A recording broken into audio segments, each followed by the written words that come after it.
Hoje vamos falar a respeito dos 7 selos. E depois vamos abordar um outro tema sobre as trombetas. Estes são assuntos importantes e pouco a pouco vamos avançar até chegar a um assunto ainda mais importante. Vamos então falar sobre alguns assuntos que têm que ver com o nosso tempo e de modo especial, só posso dizer as coisas assim como são. E eu oro enquanto eu explico essas coisas porque há coisas estranhas, difíceis de compreender, e quem sabe que as pessoas não queiram compreender. Eu oro para que as pessoas não usem isso como desculpa para não assistir mais, que continuem a assistir até que todo o quadro fique claro. É como um grande mosaico. E tudo o que podemos fazer em uma conferência é colocar um pequeno bloco de informação na tela. Parece um trabalho de retalhos. Primeiramente, não entendemos todos os assuntos. Mas se conseguirmos ordenar as informações até que o quadro fique mais claro, então a importância do livro de Apocalipse será perceptível, apreciada. Por isso, tenham paciência com vocês e comigo. Se há assuntos que pareçam estranhos ou, quem sabe, fora do equilíbrio ou do alcance, é porque não tem toda a informação disponível. Agora, os 7 selos são tratados momentaneamente no capítulo 6, mas para preparar o terreno e o cenário para os 7 selos, há outros 2 capítulos, o capítulo 4 e o 5, e é importante recordar que os capítulos eles mesmos não dizem nada, porque os números da Bíblia foram acrescentados depois. A Bíblia não foi escrita com capítulos, ela foi escrita com blocos. Assim que ela não pode ser dividida em capítulos. Os números de capítulos são apenas uma forma conveniente para nós nos situarmos, quando precisamos encontrar um texto. Havendo o cordeiro aberto um dos selos, agora, antes que ele abra um dos selos, para nos dizer o que vai se passar na terra, primeiramente ele nos dá uma visão da grande sala do trono do céu. Uma das visões mais ilustrativas da sala do trono do universo. Agora imaginem, estamos olhando para a sede do poder universal. Apocalipse 4:1 diz: Depois dessas coisas olhei, e eis que havia uma porta aberta no céu, e a primeira voz, como de trombeta, que ouvira falar comigo, disse: Sobe para aqui e te mostrarei as coisas que depois destas devem acontecer.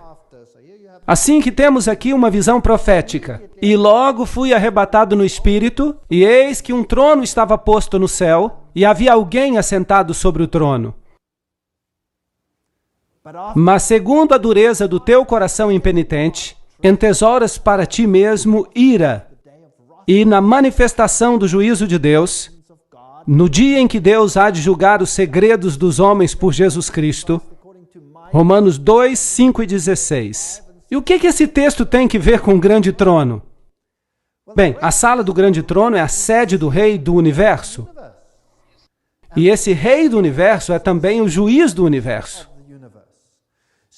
Então, antes que Deus nos permita olhar para o que vai acontecer nesta terra, e olhar para as apostasias que virão, e para as coisas terríveis que os homens vão fazer, Ele nos dá uma visão da sua majestade e do seu poder.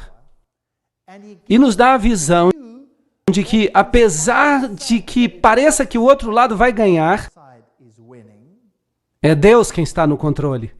E, finalmente, Ele será o juiz. E chegará o tempo do juízo. Então haverá um juízo, uma investigação e um pronunciamento da sentença. E então haverá um juízo executivo. E quando vier esse juízo executivo, será melhor que estejamos do lado certo. Porque todos devemos comparecer diante do tribunal de Cristo, para que cada um receba segundo o que tiver feito, por meio do corpo. 2 Coríntios 5:10. Não se enganem, Jesus está no comando. Está tudo sob o controle de Deus.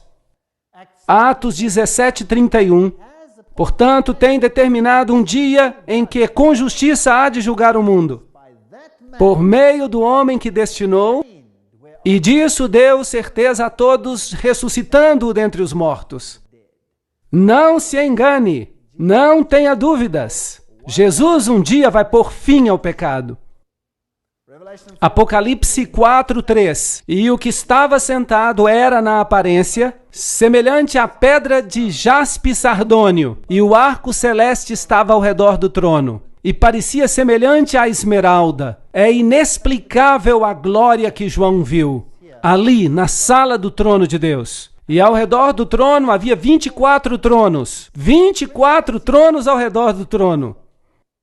E via sentados sobre os tronos 24 anciãos, com vestes brancas, e tinham sobre suas cabeças coroas de ouro. Então aqui há 24 indivíduos assentados ao redor do trono de Deus. E do trono saíam relâmpagos, trovões e vozes. Ele nem sequer consegue explicar a glória que vê. Ele só vê luz e relâmpagos e a voz de Deus como um trovão. E diante do trono ardiam 7 lâmpadas de fogo, que são os 7 Espíritos de Deus. Agora, já explicamos isso antes. Deus é um, há apenas um Espírito. Mas o número 7 representa os períodos de tempo, como já explicamos. Deus está no controle em todas as eras, inclusive a era que vivemos agora. Mas quem são esses 24 anciãos? No santuário terrestre também havia 24 anciãos. Nós lemos isso no livro de 1 Crônicas, 24:7, que nos diz que lançaram sortes, e caiu a primeira sorte sobre Jeoaribe, e a segunda a Jedaias, e depois são mencionados os nomes dos demais, o terceiro, o quarto, quinto, sexto, sétimo. E nos é dito quem eram esses anciãos. E a lista dos anciãos escolhidos segue até o versículo 19. 24 anciãos. O ofício desses em seu ministério era entrar na casa do Senhor, segundo lhes fora ordenado por Arão seu pai, como o Senhor Deus de Israel lhe tinha mandado. Porque no santuário terrestre havia 24 anciãos que oficiavam com o sumo sacerdote, que era Arão. Agora, se o terrestre era um tipo do celestial, então também no celestial há 24 anciãos oficiando com o sumo sacerdote, que é Jesus. Sim, no santuário celestial. Seria interessante saber quem são, mas não nos é dito quem são. Então só podemos especular algo. Apocalipse 4:6. Havia diante do trono como que um mar de vidro, e sob essa luz magnificente em que se pode caminhar, semelhante a cristal, e no meio do trono e ao redor do trono havia 4 animais cheios de olhos, por diante e por detrás. Agora, quem são eles? O primeiro animal era semelhante a um leão, e o segundo animal semelhante a um bezerro. E tinha o terceiro animal o rosto como que de homem. E o quarto animal era semelhante a uma águia que voava. E cada animal tinha para si 6 asas ao redor. E por dentro estavam cheios de olhos. E não descansavam nem de noite nem de dia, dizendo: Santo, Santo, Santo, Santo é o Deus Todo-Poderoso, que era, que é e que há de vir. Uma afirmação muito interessante. Quem são? Bem, em Isaías capítulo 6, versículo 2, temos uma outra afirmação que nos pode ajudar. Serafins estavam por cima dele, de Deus, cada um tinha 6 asas. Com 2 cobriam seus rostos, com 2 cobriam os pés, e com as outras 2 voavam. Então estamos falando de querubins. Esta é uma ordem de seres angélicos. São seres magnificentes, tão imponentes, e pareciam tão poderosos que João os descreve como bestas. E ele lhes dá os atributos de um leão, de um bezerro, de um homem e de uma águia que voa. Você percebe a reverência com que estão diante de Deus? Isso nos dá uma ideia da santidade de Deus. Agora, o que eles representam? Bem, a interpretação tradicional é que o leão representa a força. O bezerro representa a resistência, o homem a inteligência e a águia que voa a rapidez. Assim que eles podem ver todas as coisas à sua volta. Estão a par de todas as coisas e são os mais próximos de Deus. Querubins cobridores, por assim dizer. Outra interpretação é que eles refletem os atributos de Cristo. Esses atributos, como por exemplo, o leão é o símbolo da realeza. Jesus é o rei. E o bezerro representa o que serve. A vaca puxa o arado. Por assim dizer, é um símbolo do Cristo como servo. Homem, porque Jesus também tem a aparência de um homem. Porque Cristo se tornou homem por nós. Portanto, representa a humanidade de Cristo. E a águia que voa é usada nas Escrituras como um símbolo da divindade. Jesus diz: levou-o sob as suas plumas, sob as suas penas, debaixo das suas asas estará seguro. Então é um símbolo de divindade. É interessante que o ocultismo também usa esses 4 símbolos para a sua divindade. Portanto, se Satanás era um querubim protetor e agora se tornou um anjo caído, então ele quis ser como o Altíssimo, não é mesmo? E é interessante que são justamente esses os atributos que ele reclama para si mesmo. Conseguem ver? Se os símbolos de vez em quando nos assustam, se ficamos assustados com esses símbolos, lembremos que eles são tirados das Escrituras. E Satanás os falsifica para seus propósitos. Mas na sala do trono de Deus vemos o Cordeiro de Deus. Ele é o rei, ele é o servo, ele é humano, ele se tornou um homem por nós. Mas ele é divino. Esse seria o simbolismo. E quando os animais davam glória e ação de graças àquele que estava sentado sobre o trono, para todo sempre, os 24 anciãos se prostravam diante daquele que estava sentado no trono e o adoravam. Muito interessante. E ao que vive para todo sempre, lançavam as suas coroas diante dele, dizendo: digno é, Senhor, de receber glória, honra e poder, porque tu criaste todas as coisas, e por tua vontade foram criadas. Agora, a Bíblia é muito clara ao nos dizer quem é o Criador. Todas as coisas foram criadas pela palavra de Jesus Cristo. É isso que a Bíblia diz. Mas vamos falar sobre isso em outra conferência. E vi na destra do que estava sentado sobre o trono um livro escrito por dentro e por fora, selado com 7 selos. Apocalipse 5:1. E vi um anjo forte bradando com grande voz: quem é digno de abrir o livro e desatar os seus selos? E ninguém no céu, porque há algumas pessoas no céu, seres humanos, nem na terra, nem debaixo da terra, assim que nenhuma pessoa morta pode abrir, mesmo que tenham sido pessoas boas, como Abraão, o rei Davi ou Adão. Ninguém está à altura de abrir o livro, nem sequer de olhar para dentro dele. Então, quem eram essas pessoas que ele viu no céu? Sim, os querubins podemos entender, eram anjos. Quanto aos 24 anciãos, a Bíblia diz que quando Jesus ressuscitou dos mortos, as tumbas foram abertas, não é certo? E as primícias se levantaram dos mortos. E a Bíblia diz que quando ele entrou no céu, quando ele ascendeu aos céus, ele levou cativo o cativeiro. Não é certo?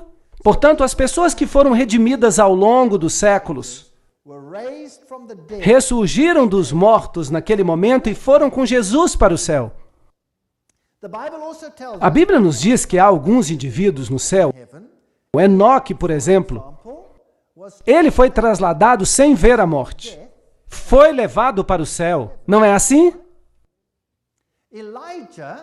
Elias, como representante daqueles que seriam trasladados depois do dilúvio, também foi levado em um redemoinho, com uma carruagem até o céu.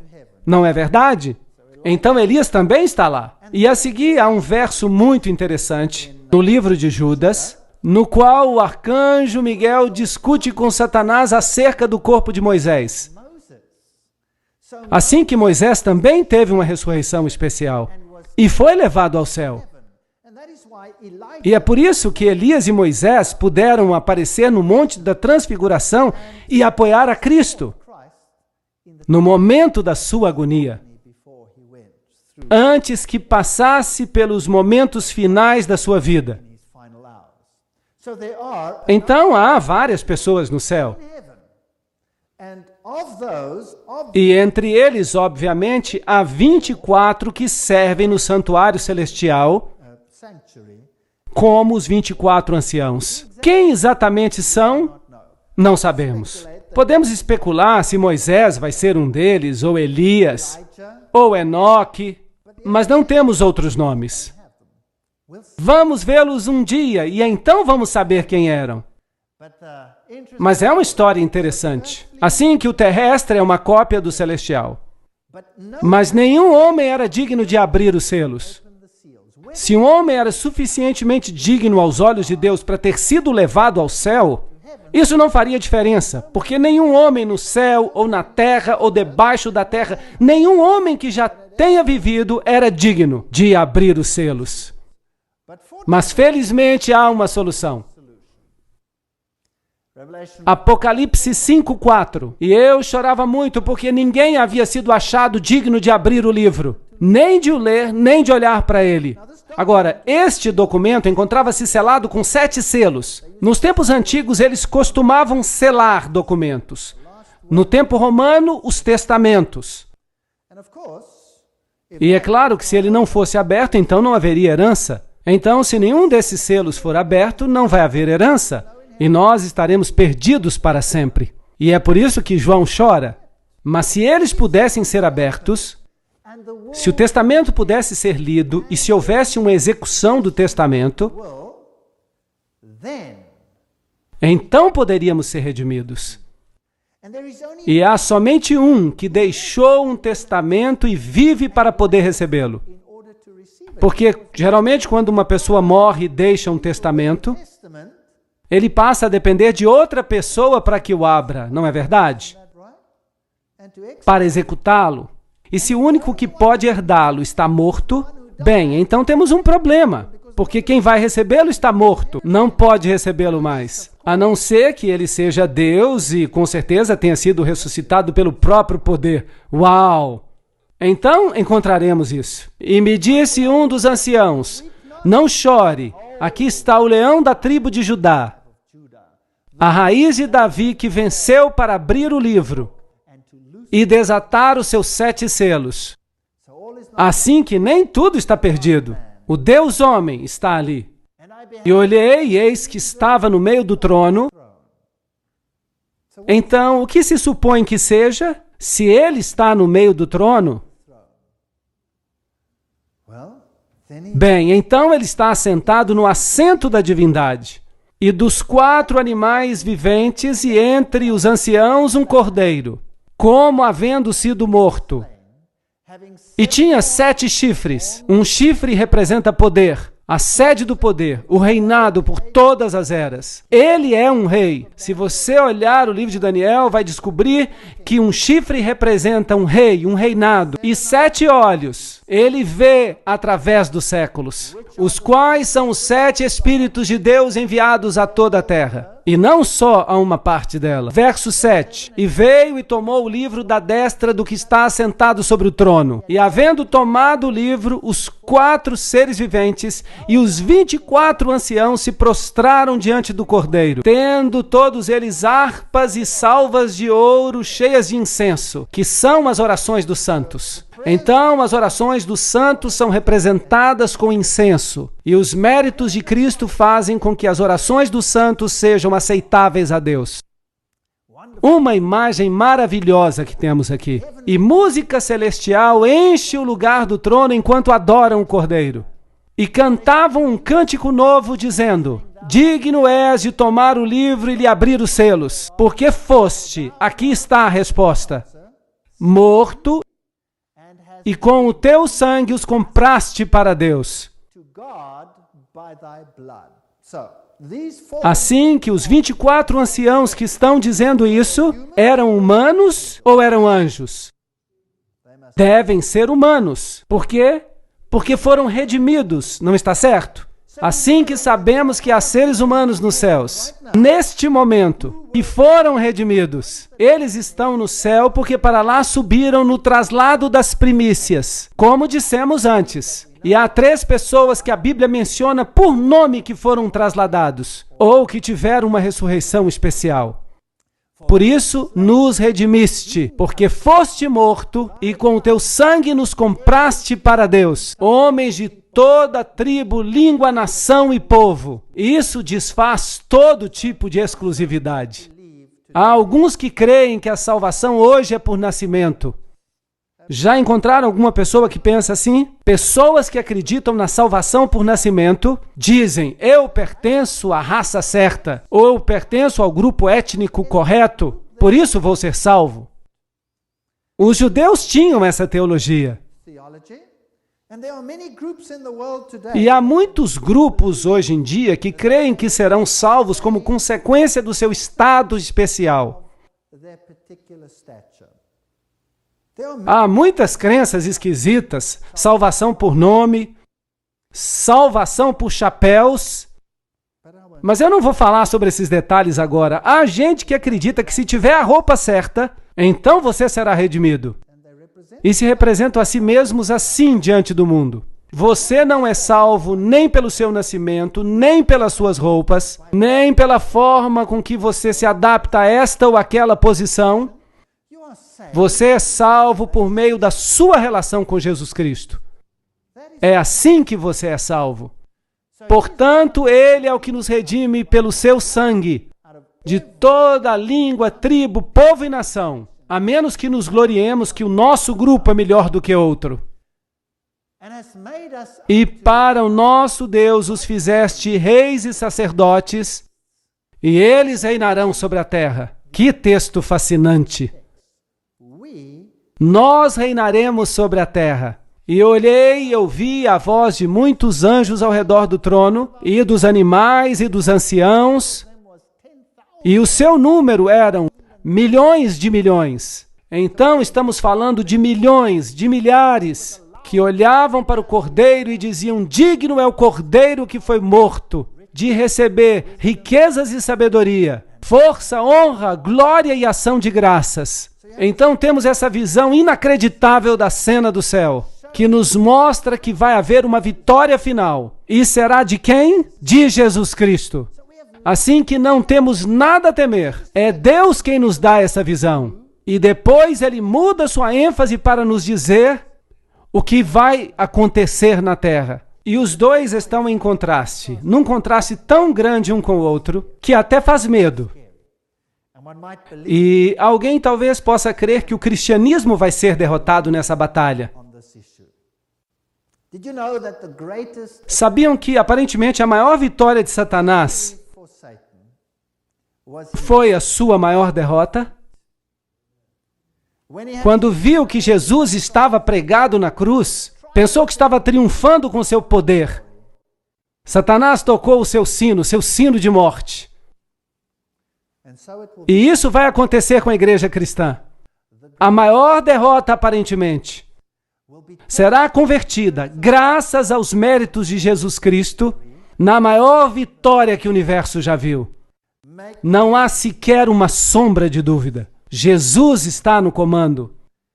E quando apresentarmos as próximas conferências, lembrem-se dessas palavras. Se houver alguma coisa que vai deixá-los assustados, podem assoviar e cantar hinos, porque nós já sabemos como vai ser o final de tudo.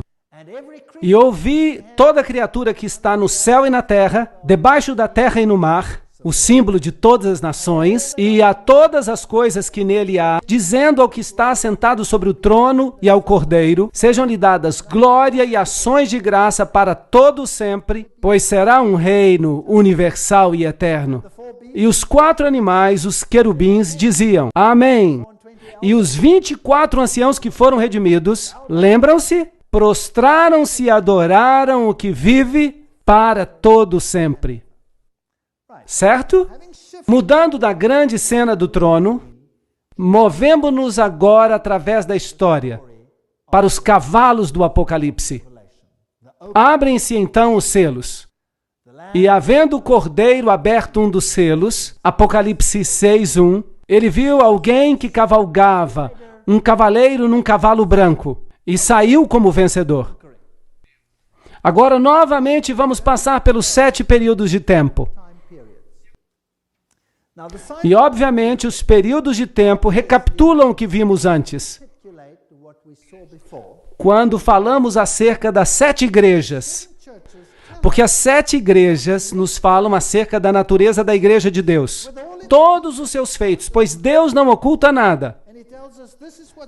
É o que vai acontecer com a igreja. Agora, os cavalos representam algo diferente. Vão recapitular os mesmos períodos, mas vão representar a mensagem e o anúncio do Evangelho. Portanto, não tanto a posição da igreja, que está anunciando a informação, mas a mensagem em concreto que vai sair pelo mundo. E Satanás se opõe a essa mensagem da mesma forma que se opôs ao Filho de Deus. Ele a odeia com todo o seu ser. Portanto, quando este cavalo sai de cor branca, o que significa a cor branca? Justiça. A Bíblia nos diz que a cor branca representa a justiça. E não há ninguém justo senão Cristo. E ele tem um arco na mão. Então há aqui uma série de símbolos que podemos observar. Então surge um outro cavaleiro, com um cavalo vermelho. Depois há um negro.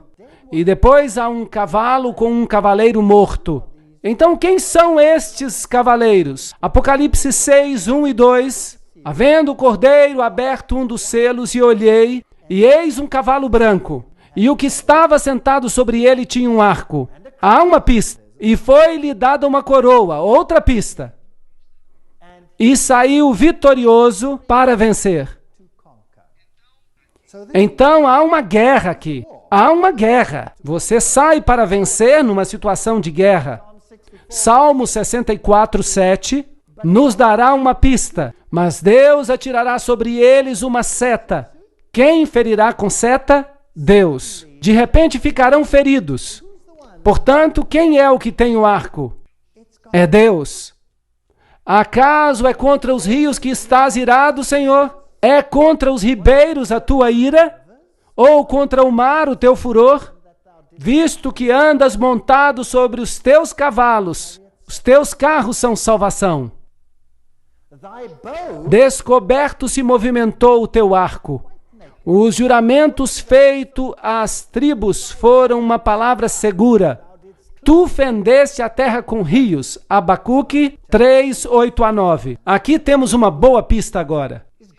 Será que Deus está preocupado em conquistar o planeta em termos de pensamentos terrestres? Não. Esta é uma mensagem, é a palavra de Deus. E a seta é o que está sendo disparado com o Evangelho no coração. E a primeira mensagem que saiu quando Jesus começou a sua igreja era a mensagem da salvação por meio de Jesus Cristo.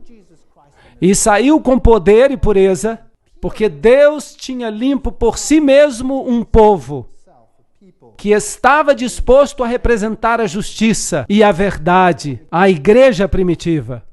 Então, o porta-voz do Evangelho que saiu era inadulterado. Todos sabiam que Jesus Cristo era o Senhor. Só Ele podia salvar. Só por meio do seu sangue somos redimidos. Essa foi a mensagem levada ao mundo, anunciando o Evangelho. Por isso é uma fé que conquista. O branco representa uma fé pura. Uma mulher vestida de branco em Apocalipse representa a verdade em sua pureza. A noiva que foi redimida e lavada no sangue do Cordeiro. Se na verdade permanecerdes fundados e firmes na fé, e não vos moverdes da esperança do Evangelho, que temos ouvido, o qual foi pregado a toda criatura que há debaixo do céu. Colossenses 1, 23. É muito importante aceitar essa mensagem e estar ancorado na rocha, de maneira que não se possa ser movido. Então, se fizermos isso, estaremos estabelecidos na verdade. E para estar estabelecido na verdade e não ser movido, precisamos conhecer a palavra de Deus. É necessário comê-la. Isso significa incorporá-la, agir em conformidade com ela. Veremos que para sermos bem estabelecidos na verdade, para não sermos movidos, há algo importante sobre o que vamos falar em outro momento. Então, o segundo selo é aberto. E aqui vem um cavalo vermelho. O vermelho é a cor do quê? Do sacrifício. É a cor do sangue. É a cor do sacrifício. Assim, quando vemos as 7 igrejas, a primeira que vimos era Éfeso. Lembram-se? Era uma igreja que tinha uma boa mensagem, uma doutrina pura, tinha discernimento, podiam ver quem é que se chamava a si mesmo de judeus ou cristãos e não o eram. Eles tentaram se infiltrar a princípio, mas o discernimento da igreja os manteve fora. Depois veio uma outra igreja chamada Esmirna, lembram-se? Mir. O que aconteceu ali? Houve um tempo de grande perseguição. Sangue foi derramado. Portanto, aqui o sangue está derramado.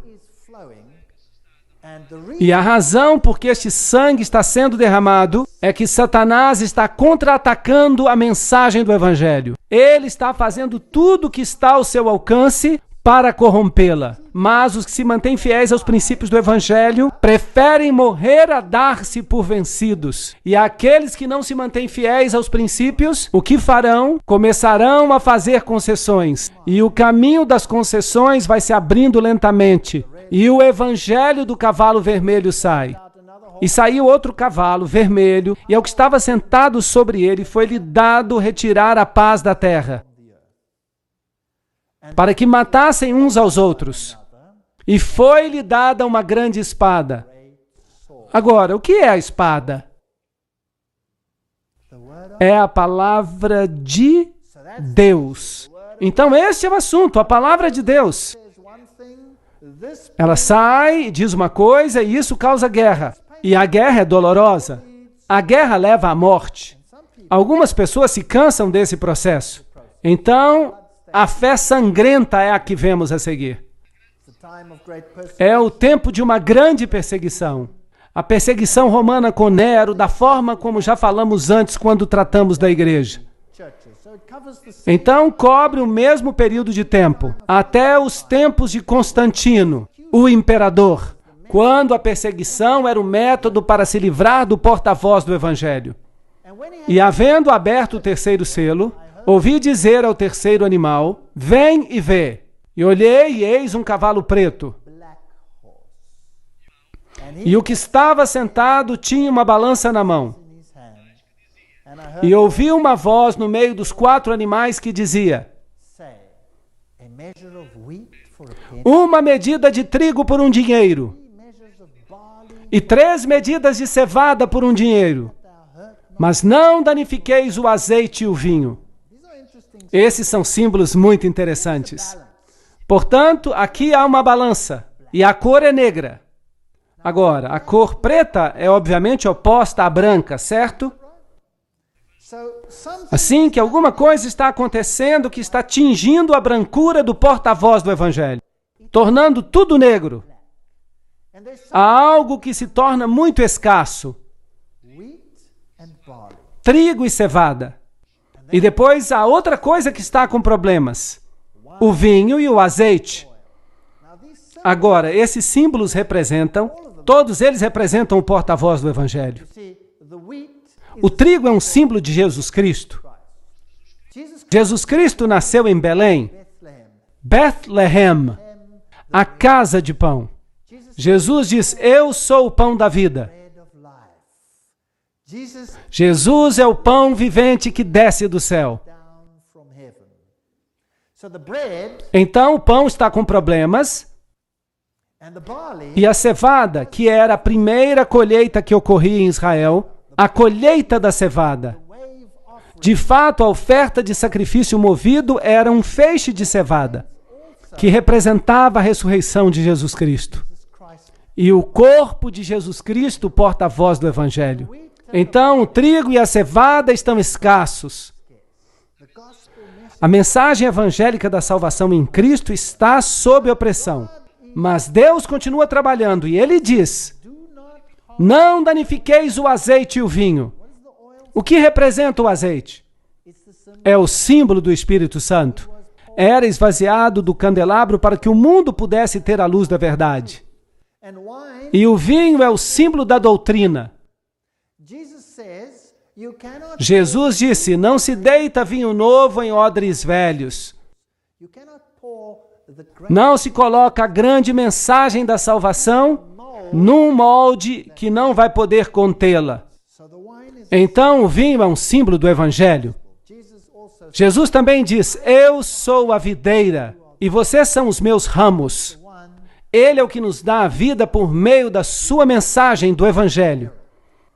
Então, esses são os elementos que estão colocados sob opressão e que sofrem concessões, por assim dizer. Então, o cavalo negro, obviamente, representa um tempo em que a palavra de Deus se torna escassa. E isso é um problema por causa do comprometimento. É o tempo em que Constantino casou o paganismo com o cristianismo. Portanto, é uma fé negociada, se vamos continuar pelo mesmo período de tempo. Orai por vós e por todo o rebanho, para apacentardes a igreja de Deus. Porque eu sei isso, que depois da minha partida, entrarão no meio de vós lobos vorazes. E, a propósito, quão cedo na igreja entrou a corrupção? No princípio. Logo no princípio. Havia um homem chamado Simão Mago. Vocês se lembram dele na Bíblia? Ele pensou que podia comprar o poder de Deus com o seu dinheiro. Lembram-se disso? E Pedro repreendeu de uma maneira bem direta. E ele ficou muito irritado. Bastante irritado. E Simão, o mago, vinha de Samaria. E ele tinha uma carga de sabedoria babilônica em si. E se analisarmos a história, como veremos no futuro, provavelmente ele foi o pai do gnosticismo. E o gnosticismo, em outras palavras, é uma filosofia que torna Jesus Cristo menos do que ele é, para que nós possamos nos tornar mais do que somos. E o gnosticismo era o espinho na carne do cristianismo primitivo. E o gnosticismo é um fator dominante hoje em dia, como veremos nas próximas conferências. A cruz de Cristo foi o divisor da história. E lançou a verdade por terra e prosperou. Daniel 8:12. Viria um poder que destruiria o porta-voz do Evangelho. A salvação só por meio de Cristo foi substituída pelas exigências da igreja. Foi isso que aconteceu. E a própria igreja se pôs como mediadora entre o homem e Deus. Em vez de ir diretamente a Cristo, você passava agora pela igreja. Um dia muito triste. Deus tinha dado uma lei, mas o homem teve o atrevimento de mudar a lei de Deus para satisfazer as suas necessidades. Portanto, nas igrejas, temos São Pedro, ou será que era Júpiter? Bem, na verdade é que ele veio diretamente do templo de Júpiter. E Maria se converteu em uma mediatrix, uma mediadora. E a igreja ensina que ninguém pode ser salvo a não ser pelos méritos de Maria. Isso é muito estranho. Essas doutrinas chegaram e elas eram uma mistura entre o cristianismo e o paganismo. A Bíblia claramente declara: debaixo dos céus nenhum outro nome há, dado entre os homens, pelo qual devemos ser salvos, exceto pelo nome de Jesus Cristo. Não há outro nome. Assim que todos os outros mediadores que ingressaram na igreja, como os pagãos tinham muitos deuses, eles desenvolveram muitos santos. E então você poderia, se você tivesse algum problema na vida e não tivesse méritos suficientes, salvação por obras, então para poder entrar no céu, você podia receber um empréstimo dos méritos excessivos daqueles que haviam morrido antes. Essa é uma doutrina da igreja da Idade Média. Essa é uma doutrina ainda respeitada. Posso, por assim dizer, tomar emprestado uma grande porção de mérito dos santos que morreram antes de mim, para aumentar a reserva dos meus próprios méritos. Será que isso é bíblico? Ou será que temos que nos apresentar individualmente diante de Deus no juízo, dando conta do que fizemos na carne? Sim ou não? Sim, é claro. É por isso que criaram todos esses santos. E como consequência, os santos se tornaram especialistas. E essa especialização é a mesma que vem do paganismo. Um Deus se especializar em cuidar de uma coisa, por exemplo, de uma viagem. Outro Deus está especializado em cuidar de necessidades financeiras. Então, havia vários deuses. E é por isso que hoje em dia, se alguém quer viajar, é bom ter São Cristóvão consigo, porque quem sabe, talvez ele possa ajudá-lo. Então, essa é uma igreja de concessões. Mas com Jesus Cristo não pode haver nenhum tipo de concessão. Ou ele é o Senhor dos senhores e o Rei dos reis, ou ele não é. E essa é uma decisão que temos que tomar.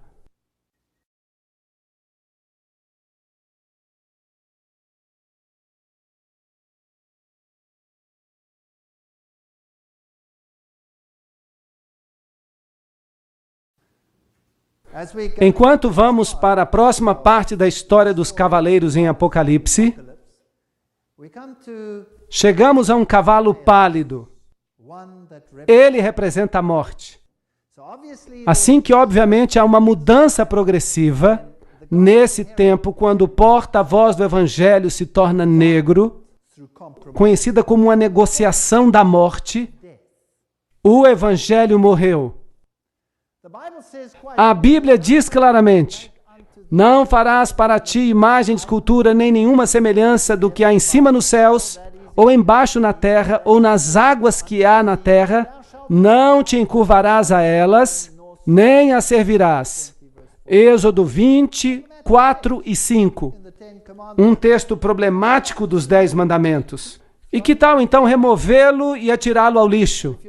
Bem, se você prestar atenção no catecismo atual, você verá que esse mandamento foi removido para abrir caminho para as práticas religiosas que se haviam introduzido na igreja. Constantino é o primeiro que mais destacadamente começou a emitir leis que restringiam a consciência do homem. Assim que, em vez de escutar e aceitar a palavra de Deus e tomar decisões baseadas na palavra de Deus, o homem começa a criar leis que falam sobre esse assunto. E Constantino foi o primeiro a fazer uma lei sobre o dia de descanso. Por exemplo, durante esse século de negociação, o dia do sol do paganismo substituiu o sábado bíblico. Um desenvolvimento muito interessante aconteceu aqui. A igreja primitiva guardava o sábado, mas havia duas regiões na igreja primitiva onde o sábado não era guardado. Uma era em Alexandria, onde havia uma escola muito liberal que mais tarde deu lugar ao gnosticismo e às suas bases, e a outra era em Roma. E nessas duas áreas estava o bastão da adoração do sol. É interessante que quando Alexandria foi destruída, a transferência de poder foi feita para Roma e finalmente se espalhou para o mundo inteiro. E então, durante esse período de negociação, o dia do sol substituiu o sábado da Bíblia. Somos informados por Eusébio, a propósito, era o bispo que estava ativo no período de Constantino, que Constantino, para recomendar a nova religião aos pagãos, ele integrou ao cristianismo os enfeites exteriores que passaram a ser incorporados nas práticas cristãs. Desenvolvimento da doutrina cristã, página 362. Começaram a fazer concessões sobre esses assuntos. Arturo Pestana diz que as moedas de Constantino levavam sobre um lado as letras do nome de Cristo e do outro lado a figura do Deus Sol. Como se Constantino não se atrevesse a renunciar o patrocínio do brilhante luminário. Nome interessante, luminário. Hoje também existem pessoas que se consideram a si mesmas luminários, os iluminados. E existe também uma organização que se chama Illuminati. Nós vamos tratar desse assunto depois, quando avançarmos. Assim que há aqui uma negociação, uma concessão que ocorre. A manutenção do velho nome pagão Dies Solis, ou Sunday, domingo em inglês, é de alguma forma devido à união dos sentimentos pagãos e cristãos, graças aos quais o primeiro dia da semana foi recomendado por Constantino aos seus súditos, tanto pagãos quanto cristãos, como o Dia Venerável do Sol. História da Igreja do Oriente, página 184. Então, isso é um fato histórico e não podemos refutá-lo. Isso é o que aconteceu. Porque em 6 dias, diz a Bíblia, fez o Senhor os céus e a terra, o mar e tudo que neles há. Inacreditável. Esta frase está sob forte ataque hoje em dia no mundo científico. Não é verdade? Não há sequer uma palavra da Bíblia que não esteja sendo atacada hoje nos dias em que vivemos. E tudo que neles há. E no 7º dia descansou. Portanto, abençoou o Senhor o dia de sábado e o santificou. Êxodo 20:11. Portanto, há aqui indícios de uma negociação, uma forma de mudar a identidade do cristianismo primitivo. Mas o que aconteceu com os cristãos fiéis que queriam fazer exatamente aquilo que as Escrituras diziam? O que aconteceu com eles? Foram eliminados da face da terra. Foram destruídos à espada. E a história de como tudo aconteceu é a mais diabólica e terrível que possam imaginar no mundo. Inacreditável. Onde reinou a igreja primitiva? Onde começou o cristianismo? Começou em Roma, sim ou não? Não. Começou em Jerusalém. Foi ali onde tudo começou. É ali que o cristianismo tem a sua sede. Dali se espalhou para o Oriente Médio. Onde é que Paulo fez a maioria das suas pregações? Ele foi a Roma para morrer. Mas onde é que ele estabeleceu a maior parte das igrejas? Na Ásia Menor. Foi ali que ele pregou. E foi dali que a igreja cresceu. A igreja cresceu por toda esta região. Esta região que inclui o Iraque, o Irã, Paquistão, até chegar à Índia. É isso que a Bíblia diz. E no Egito, até o norte da África, foi ali o berço do cristianismo. E hoje o cristianismo foi eliminado do seu lugar de origem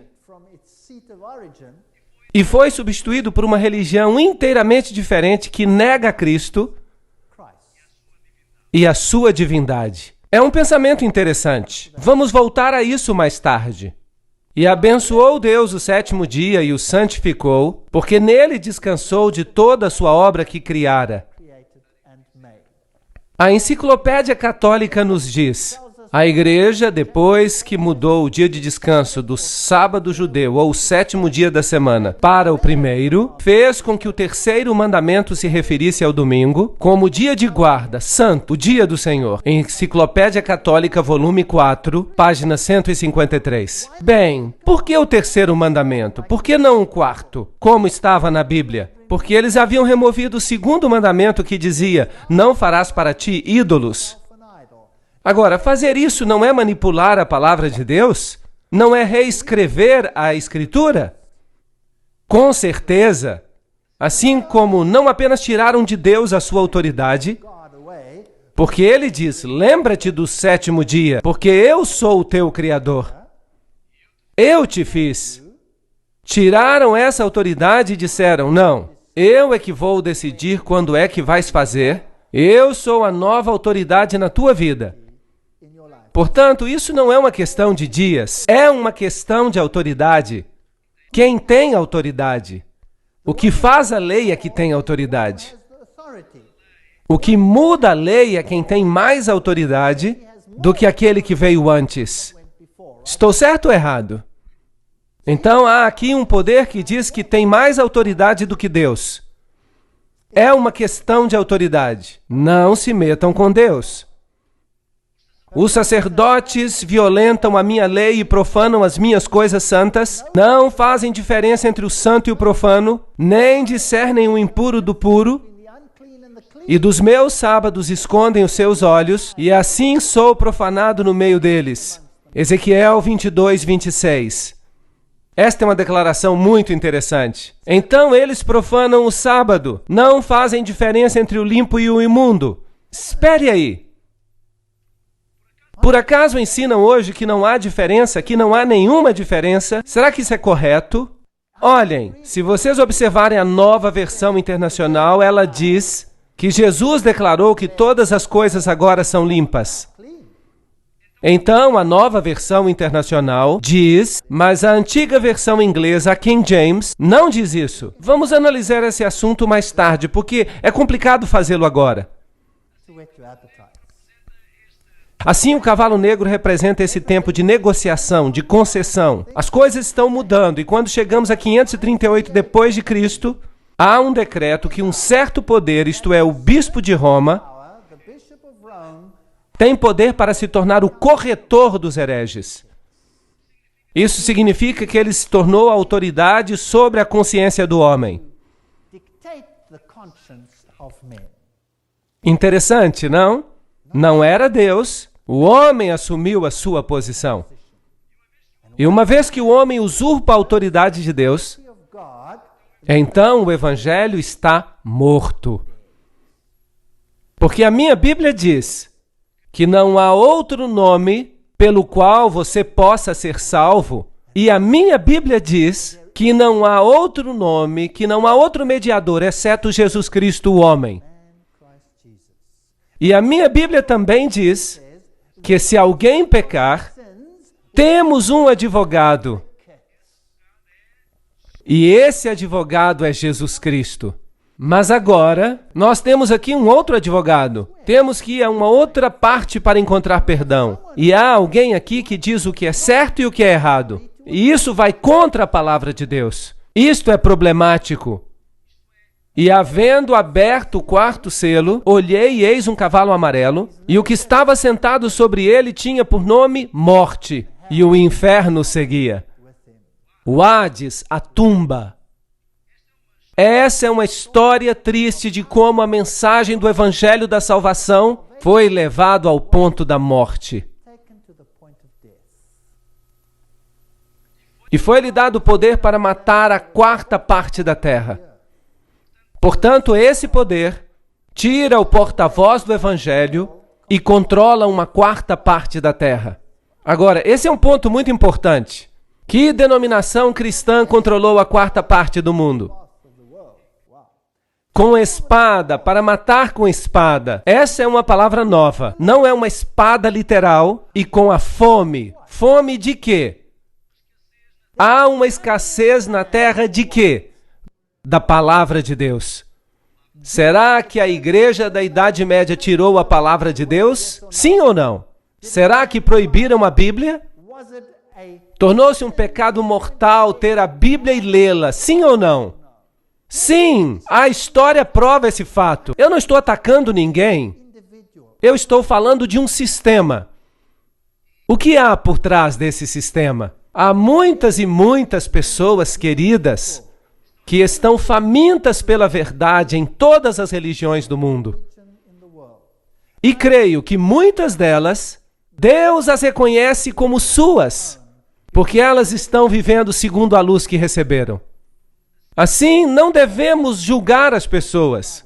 Estamos falando aqui de um sistema, e é um sistema muito, muito triste. Meu pai queria ser um sacerdote católico romano. Ele era um católico muito fervoroso. Eu fui criado como católico romano até me tornar ateu.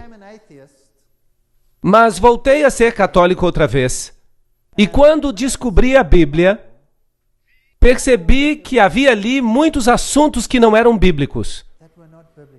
E tive que fazer uma escolha. E creio que cada pessoa tem que chegar a esse ponto. Temos que tomar uma decisão entre ser preenchidos pela água da cisterna feita por homens ou a água da cisterna de Deus. E com pestes e feras da terra. Como é que esse poder matava? Ele matava com espada, essa espada é literal, a espada que fez. Matava com a fome da palavra de Deus, matava com bestas, feras. Uma besta em Daniel é um reino. As 4 bestas são os 4 reinos que se levantarão da terra. Daniel, capítulo 7.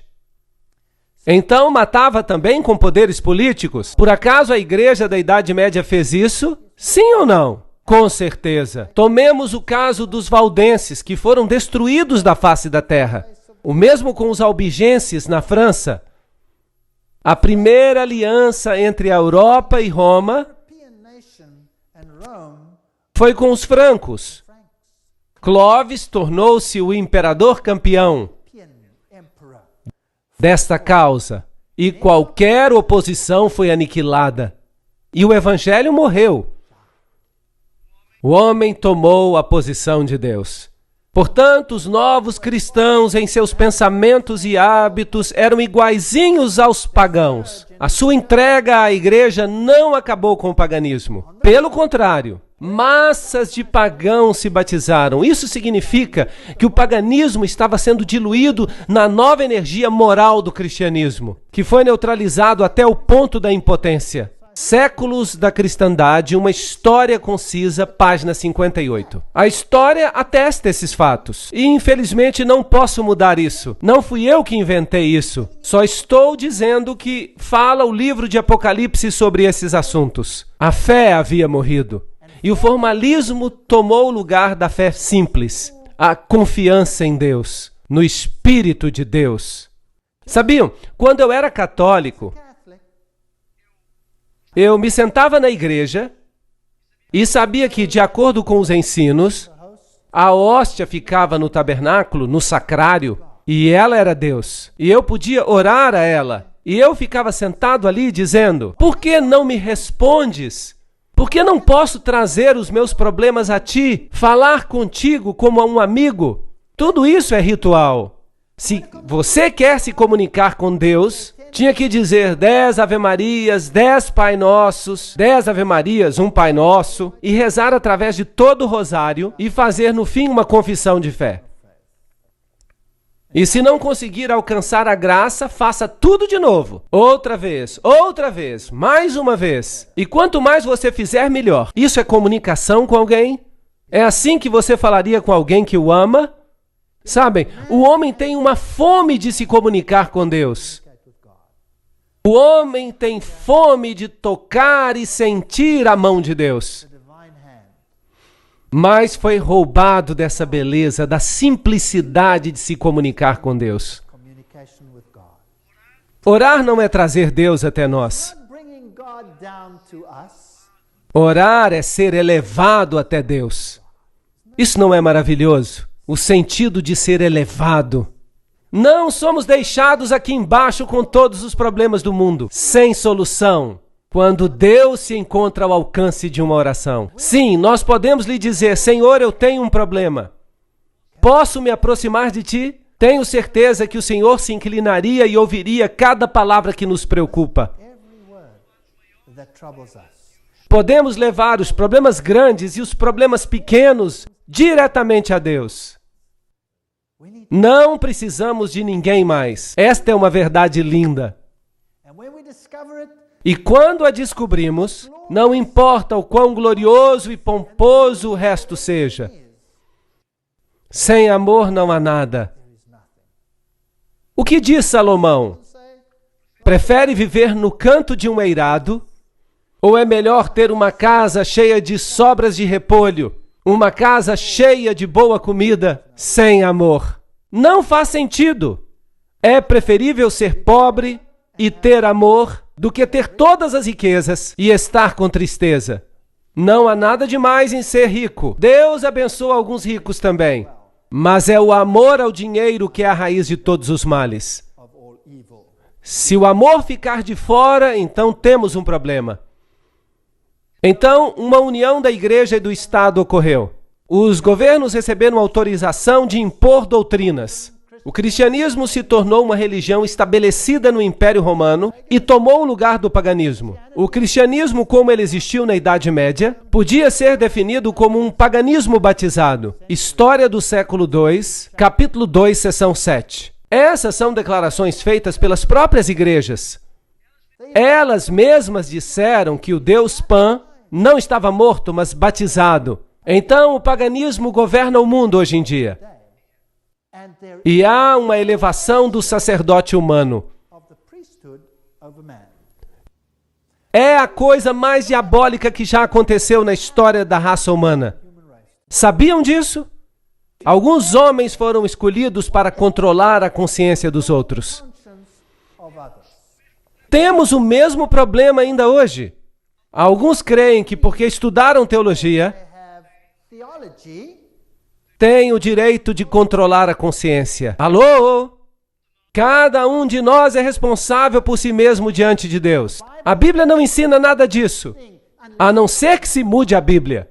Estamos sempre falando desse assunto da Bíblia mudada. Não nas antigas traduções. O texto está bem nas antigas traduções. Mas se você lê sem ser a Bíblia alemã de Lutero, ou a Armênia, qualquer parte da Bíblia, se você lê uma Bíblia antiga, russa, sérvia, você vai descobrir que ela está certa. Mas há um problema com as Bíblias mais recentes. Há uma ascensão do sacerdócio sobre as pessoas em geral. Não há isso na Bíblia. Mas a vereda do justo é como a luz da aurora, que vai brilhando mais e mais até ser dia perfeito. Provérbios 4:18. Portanto, a luz da verdade penetraria nessa escuridão. Deus não permitiria que esse evangelho morresse. Portanto, Deus teve que fazer algo. Qual foi a igreja seguinte que veio trazer luz e a palavra de Deus de volta às pessoas? Recordam-se das 7 igrejas? Temos uma igreja que ingressou com isso tudo, Sardes, representando a reforma. Ela reformou o que havia morrido. Realmente não é um conceito complicado.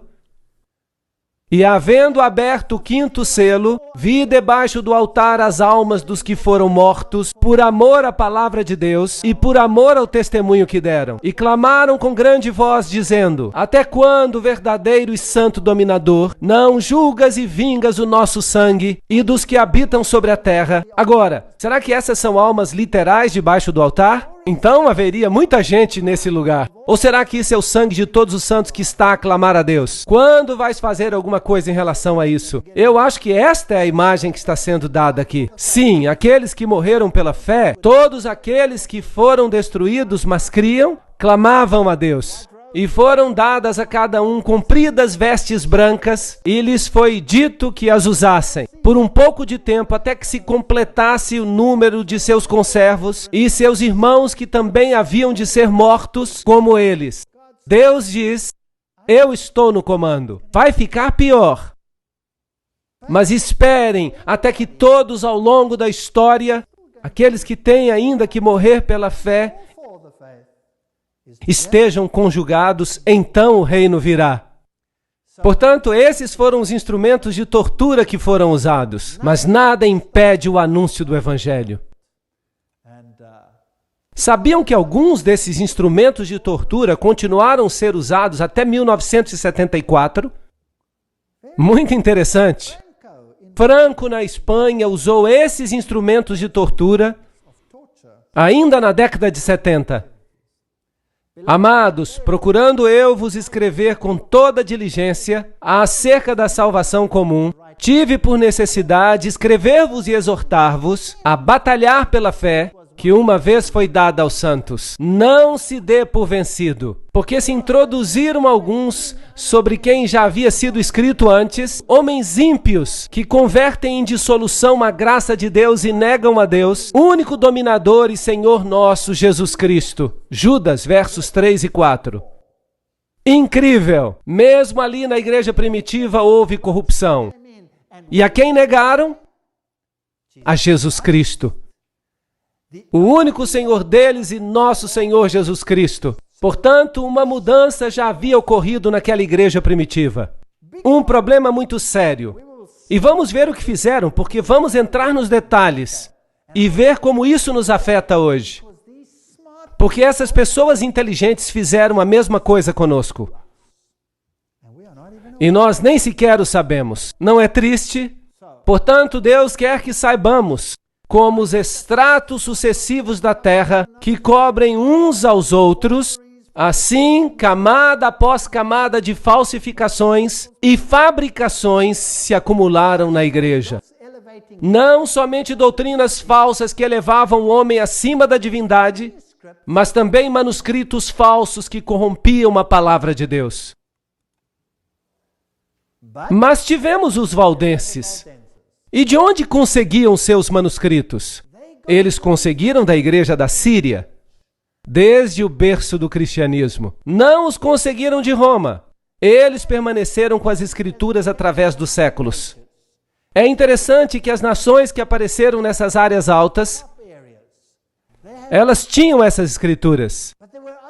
Mas havia outros documentos que estavam sendo usados em Alexandria e Roma. E vamos ver isso numa outra conferência. E essas pessoas fizeram da palavra de Deus o seu bastão, a sua fortaleza, e a pregaram, e por causa disso a ira do mundo caiu sobre eles. E eles foram combatidos com unhas e dentes, foram queimados e as cabeças de suas crianças foram arremessadas contra as rochas. Eles os lançavam dos precipícios, mas o evangelho não morreu. Esta é a velha igreja valdense. Esta é uma antiga mesa que era usada para transcrever ou copiar os manuscritos da Bíblia. E lentamente a fé foi elevada uma vez mais. Em 1370, a autoridade da Bíblia foi declarada por Wycliffe. Em 1400, a obediência a Deus, obedecer a Deus mais do que o homem, e ele morreu pela sua fé. João Hus. Estes são os homens vestidos de branco. E depois, salvação pela graça com Martinho Lutero, homem valente, corajoso. Ele foi perfeito em tudo? Não, com certeza não. Mas esse homem vivia segundo o conhecimento que tinha, não é verdade? João Hus e Wycliffe, eles são verdadeiros campeões. Tyndale e todas as pessoas que deram suas vidas por causa da verdade. Martinho Lutero teve a coragem de dizer, isso está errado, temos que corrigi-lo. E nós o ouvimos dizer, aqui me posiciono e não posso fazer outra coisa. 1521. Depois João Calvino chegou. Ele tinha algumas ideias confusas, como predestinação. Mas ele viveu segundo o conhecimento que tinha, a luz que tinha, a liberdade de consciência. Em realidade, toda a Constituição norte-americana está baseada no que Calvino escreveu. Que unicamente o homem deve ser responsável diante de Deus pelo que decide. Essa é a base da Constituição norte-americana. Isso é calvinismo. Esse homem acreditava em algumas coisas erradas, mas neste ponto ele enfatizou claramente, até fazer engolir seco aqueles que se opunham. Essas pessoas morreram e há monumentos em sua honra hoje. Depois veio Williams em 1650. Ele descobriu o batismo por imersão. Verdades lindas da Bíblia. Infelizmente, como dissemos da última vez, todos esses tipos de fé decidiram que não seguiriam pela nova luz. Mas eles permaneceram fiéis aos seus fundadores. Isso não é um problema dos fundadores, é um problema dos seguidores, certo? Então, os seguidores têm mais problemas do que os fundadores, porque se eles descobriram mais luz, eles deveriam aceitá-la, mas não foi o que fizeram. Por isso temos uma igreja fragmentada hoje. Portanto, ide e fazeis discípulos de todas as nações, ensinando-as a guardar todas as coisas que eu vos tenho mandado. E eis que estou convosco todos os dias até a consumação dos séculos. Mateus 28, 19 e 20. Estes são os assuntos que são importantes. Todas as coisas. Não, eu não vou dizer, eu só vou aceitar o que o fundador da minha igreja descobriu. Todas as coisas ou nada. Assim que se estamos à procura de uma igreja, o que devemos fazer? Não seria melhor procurar uma igreja que aceite toda a verdade, que tem toda a fé? Sim ou não? Não seria melhor procurar uma igreja que faz tudo de acordo com a Bíblia e sua doutrina? E que sua doutrina esteja de acordo com a Bíblia? Que não olhe para os indivíduos, porque os indivíduos não são de confiança. Nós devemos olhar para a Bíblia e não para o ensino oficial da igreja. E se dizem somente aquilo que está na Bíblia, então sigam. Não deveria ser muito difícil. Não deveria ser difícil. Depois veio Wesley, e ele elevou a Jesus Cristo como ninguém antes havia feito no mundo. o senhorio de Jesus Cristo. Se Jesus é o Senhor, o centro, o autor e o consumador da nossa fé. Porque se ele não é, então esqueça. O ensino não é bíblico. Portanto, que grandes descobertas de luz encontramos. E havendo aberto o sexto selo, olhei e eis que houve um grande terremoto. Interessante. Estamos agora num período de tempo muito interessante. A Reforma tinha feito o seu trabalho. As igrejas que vieram depois de Sardes foram quais? Vocês se lembram? Filadélfia. E aqui havia um acúmulo de verdades. Mas antes desse evento havia de acontecer algo.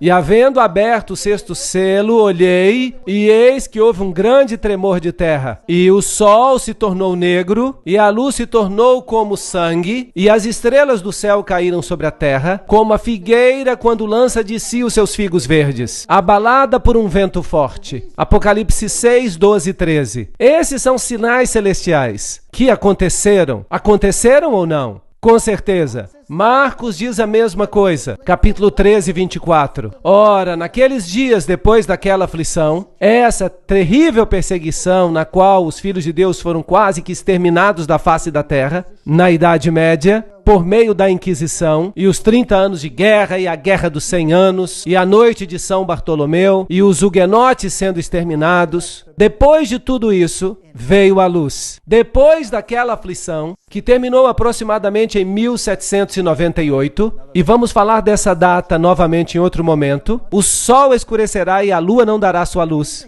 Aqui está a história de Ware, em New Hampshire, porque o cristianismo tinha fugido, a cristandade baseada na Bíblia tinha fugido da Europa e se estabelecido em várias regiões do mundo. No Novo Mundo, nos Estados Unidos da América em particular, no sul da África e na Austrália, e é ali para onde o cristianismo foge. É interessante ver o que está acontecendo nessas regiões do mundo hoje em dia. O dia escuro que aconteceu na Nova Inglaterra chegou em 9 de maio de 1780. Por volta das 11 horas começou a escurecer, como se a noite tivesse chegado. Os homens deixaram de trabalhar. O gado mugindo retornou a seus estábulos. As ovelhas baliam e se aglomeravam nas cercas, e os pássaros selvagens voavam para os seus ninhos. A noite se tornou tão escura que uma pessoa não conseguia ver a sua mão, nem sequer uma folha de papel branco. A história de Ware, New Hampshire, 1735 e 1888. O jornal A Crônica Independente, de 1780, diz que durante todo o tempo uma penumbra de melancolia assombrou a face da terra. Não obstante, havia uma lua como lua cheia, e a propósito estava como sangue. Nenhum objeto se divisava claramente. Havia uma escuridão egípcia, impregnável nos olhos. Os grandes e inumeráveis eventos, a legislatura de Connecticut estava em sessão, mas desistiram por causa da escuridão, assim que pararam a reunião. E Herschel, o grande astrônomo, admite que o dia escuro de 19 de maio de 1780 é algo que a astronomia não pode explicar, cientificamente falando. Mas ali estava, no seu tempo. Depois, em 3 de novembro de 1933, houve uma chuva incrível no céu, com 200 mil meteoros por hora. Ficou tão claro que se podia ler. E é interessante que os meteoritos todos vinham de um ponto central. Normalmente vêm de todos os lados, mas nesse caso não aconteceu isso. Parecia que vinham de um ponto central e se distribuíam por todo o céu. Nunca antes alguém havia visto algo assim. E antes desses eventos todos, houve um grande terremoto em Lisboa. Portanto, a sequência está exatamente como na Bíblia. Algo novo tinha que acontecer. E Guilherme Miller foi quem descobriu, em 1782 e 1849. Alguém começou a descobrir algo mais na Bíblia. Ele descobriu algumas das grandes profecias. Até 2.300 dias e o santuário será purificado. E ele calculou os dias e descobriu uma maravilhosa profecia messiânica de Jesus e da purificação do santuário.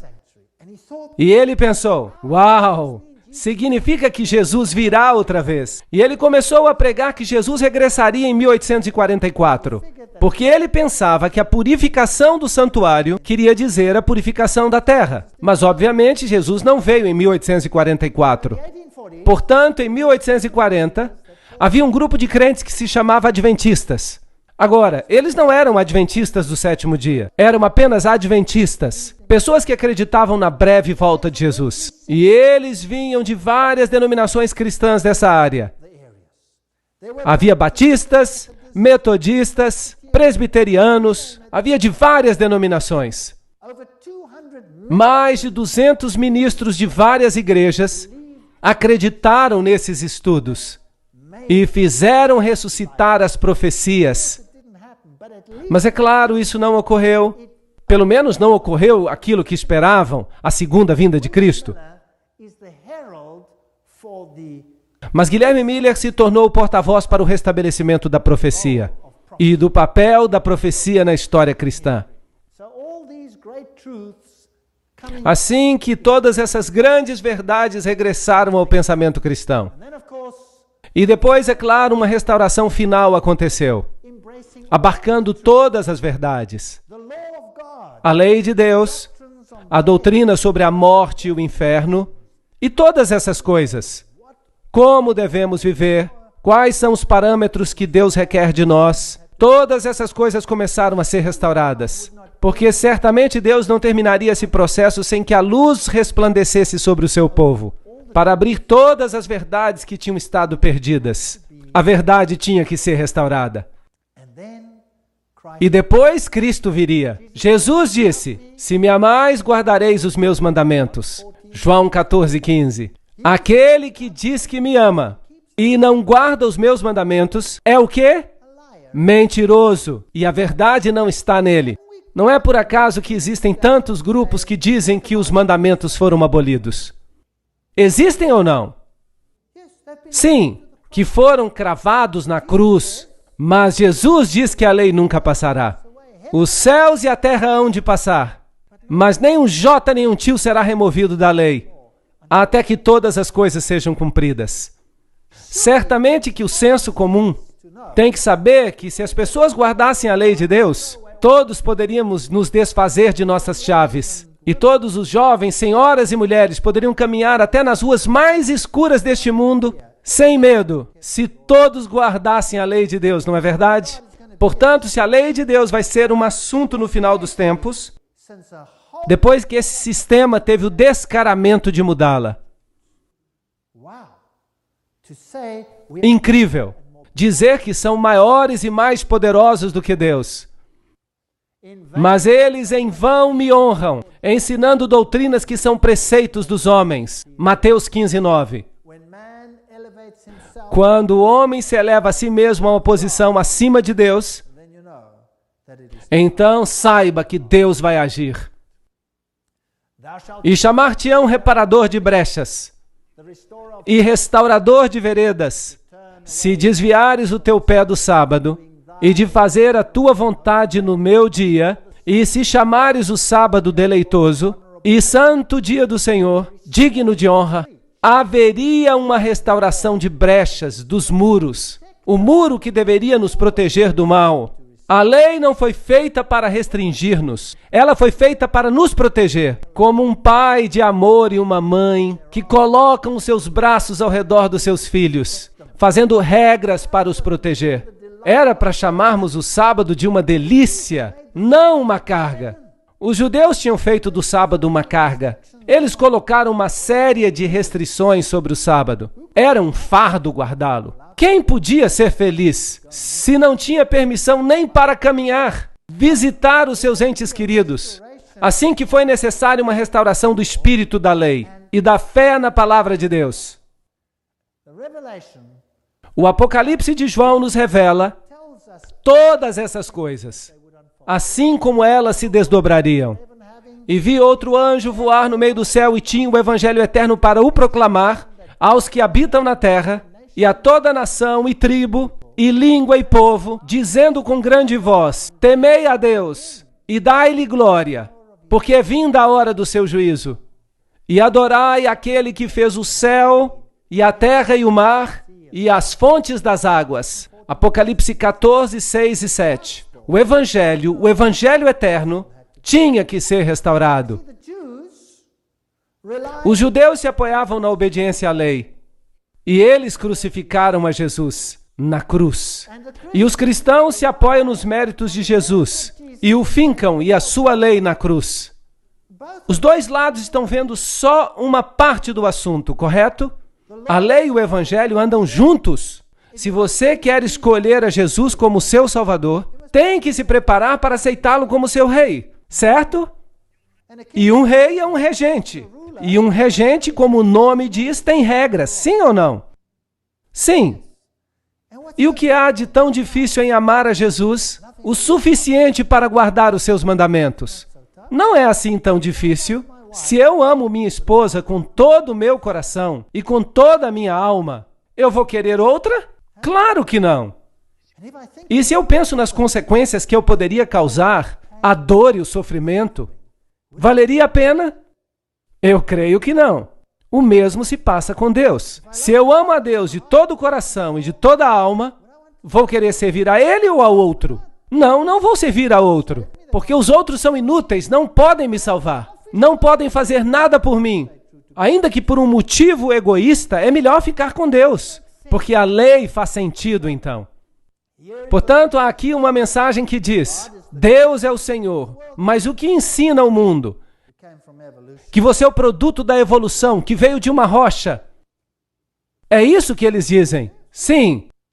A terra se dissolveu e então foram surgindo os materiais dos quais a vida evoluiu espontaneamente. Então você veio de uma rocha. Eu creio que vim de uma rocha, mas da rocha eterna. Há outras ovelhas que não são deste aprisco. Também me convém abrigar a estas, e elas ouvirão a minha voz. E haverá um só rebanho e um só pastor. Você não pode ter uma verdade dividida. Ou a verdade ou divisão. E você não pode ter uma unidade na falsidade. Não pode. Ou há uma unidade na verdade, ou não há união. Só há uma suposta unidade que desaparecerá como se nunca tivesse existido ao menor sinal de problema, quando há uma falsa unidade. Ou está baseada na verdade ou não está baseada em nada. Aqui está a paciência dos santos, os que guardam os mandamentos de Deus e a fé de Jesus. Apocalipse 14, 12. Sabem de uma coisa? Esta é uma frase fascinante. A fé de Jesus. Uau! A Bíblia tem normas muito elevadas. Sabia que não é suficiente apenas ter fé em Jesus? Não, não é suficiente. Você precisa ter a fé de Jesus. Na maior adversidade, Jesus confiou nos méritos de seu Pai. Sim ou não? Sim. Não importa o que aconteça, você precisa confiar como Ele confiou. Ele é o padrão. Bem, Deus adiciona os seus méritos, porque nós somos fracos, nós não podemos fazer essas coisas. Mas esse é o padrão. Algo a almejar. Uau! Eu gostaria de ter essa fé de Jesus. Eu estaria disposto a ir à cruz, porque eu saberia que Ele iria me ressuscitar. E que eu seria dele eternamente. Poderia morrer, não importa o que acontecesse. Jesus tinha essa fé e precisamos ter esse tipo de fé. Mas quantas pessoas têm esse tipo de fé hoje em dia? Os padrões da Bíblia são altos, são muito elevados. E a mensagem sai ao mundo que Jesus Cristo é o Senhor. Estamos perto deste ponto. E o céu retirou-se como um livro que se enrola, e todos os montes e ilhas foram removidos dos seus lugares. Estudamos todos os selos. Estamos justamente entre o sexto e o sétimo selo. O que vai acontecer a seguir quando for aberto o último selo? Então o testamento de Deus será aberto e o reino será dado ao Senhor.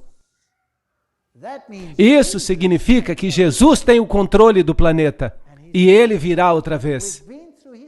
Passamos pela história. Somos as últimas pessoas, os últimos nesta grande mensagem.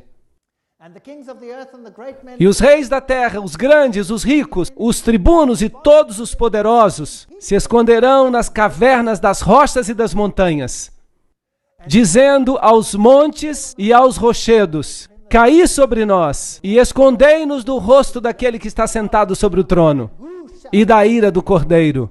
Essa é a próxima coisa que vai acontecer. E a propósito, por favor, vejam que as pessoas se escondem, não há uma grande alegria entre as multidões quando o juízo vier. Você terá que estar de pé. Não seremos todos salvos, você precisa tomar uma decisão agora. E depois segue o capítulo 7, que é um capítulo parentético, e nos diz quem será capaz de estar de pé. E nos diz que vão ser os selados. Só eles são capazes de ficar em pé. E havendo aberto o 7º selo, houve silêncio no céu, quase por meia hora. Bem, se você considerar que isso é um tempo profético, é mais ou menos uma semana, ou precisamente uma semana. Portanto, a pergunta é: que silêncio é esse? Creio que o céu está vazio porque Cristo e seus anjos estão aqui embaixo para buscar os redimidos. Cristo virá novamente com poder e glória. Ou estamos arraigados nele ou não. Esta é uma escolha que temos que fazer. Eu lhe sugiro que aceitem o fato de que Jesus está no comando. Jesus nos deu uma visão da grande sala do trono, onde está sentado no trono do poder. E é Ele quem tem autoridade para abrir os selos, para receber um reino. E podemos fazer parte dele, mas podemos recusá-lo. A minha oração é que todos aceitemos a salvação, porque Ele é o único nome dado entre os homens pelo qual podemos ser salvos. Amém.